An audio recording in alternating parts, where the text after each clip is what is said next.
BRS పాలనలో ఎక్కడ చూసినా నీళ్లే, పచ్చని పంట పొలాలే. కాంగ్రెస్ పాలనలో అంతా కరువేనని విమర్శించారు హరీష్ రావు. దానికి నాయని రాజేందర్ రెడ్డి తనదైన స్టైల్లో కౌంటర్ ఇచ్చారు. ఇప్పటికైనా కాంగ్రెస్ పార్టీ వెంటనే మేలుకోవాలి.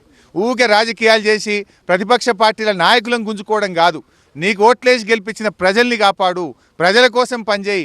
నీ 6 గ్యారంటీల్లో ఉన్న 13 హామీలను 100 రోజుల్లో అమలు చేస్తా అని బాండ్ పేపర్లు పంచినావు కదా, అవి అమలు చేయకుండా ఏ ముఖం పెట్టుకొని రేపు పార్లమెంట్ ఎన్నికల్లో మళ్ళీ ఓట్లాడడానికి వస్తారని చెప్పి నేను కాంగ్రెస్ పార్టీని అడుగుతా ఉన్నా. హైదరాబాద్లో కూర్చొని వేరే పార్టీ వాళ్ళను గుంజుకోవడం, వేరే పార్టీ వాళ్ళ మీద అక్రమ కేసులు పెట్టడం, వేరే పార్టీ వాళ్ళను వేధించడం కాదు, రైతులను కాపాడు. ఇప్పటికి 180 మంది ఉరిపెట్టుకొని ఆత్మహత్యలు చేసుకొని చచ్చిపోయింది.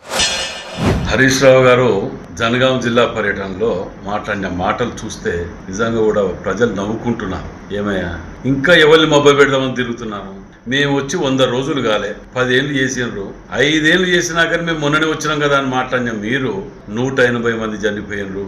ఎక్కడ ఇంటే నవ్వుతారా? ఎవరిని రెచ్చగొడతాను? తెలంగాణ ఉద్యమం అప్పుడు కూడా ఈ విధంగానే రెచ్చగొట్టి విద్యార్థులను బలి తీసుకుని నువ్వు 180 మంది చెప్తావు, చూపిస్తావా లెక్క? ఏం మాట్లాడుతున్నావు? మీరు చేసిన పాపం, గత మీ పాలకుల పాపం వల్ల ఈ దౌర్భాగ్యం. ఇది కాళేశ్వరం మీ పాపం కాదా? ఎలక్షన్ల ముందు ఏం చెప్పింది కాంగ్రెస్ పార్టీ? మేము అధికారంలోకి వస్తే 15,000 రైతు బంధు ఇస్తాము అన్నారు.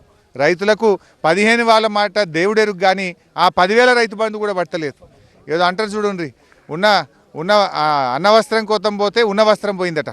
కాంగ్రెస్ పార్టీ వచ్చిన తర్వాత ఆయనతో పడే 10,000 రైతు బంధు కూడా ఇయ్యని పరిస్థితుంది. మేము రాగానే డిసెంబర్ 9 నాడే 2 లక్షల రుణమాఫీ చేస్తామన్నారు.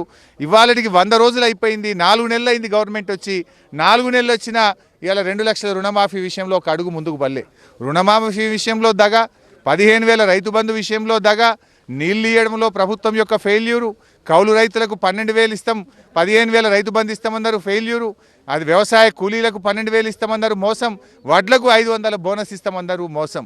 అంటే మొత్తంగా కాంగ్రెస్ పార్టీ రైతులను దగా చేసింది.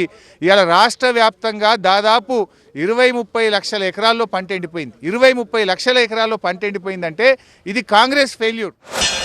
నువ్వు వచ్చి మళ్ళీ కొత్తగా మొబ్బ పెట్టే ప్రయత్నం చేస్తున్నావు, రైతులను రెచ్చగొట్టి ప్రాణాలు తీసే ప్రయత్నం చేస్తున్నావు. నువ్వు నిన్నెవరు ప్రజలు నమ్మకనే మేము పక్క కూర్చోబెడితే 100 రోజులను రాగానే మొత్తం చేసేయటానికి 3 నెలలు కాలేదు.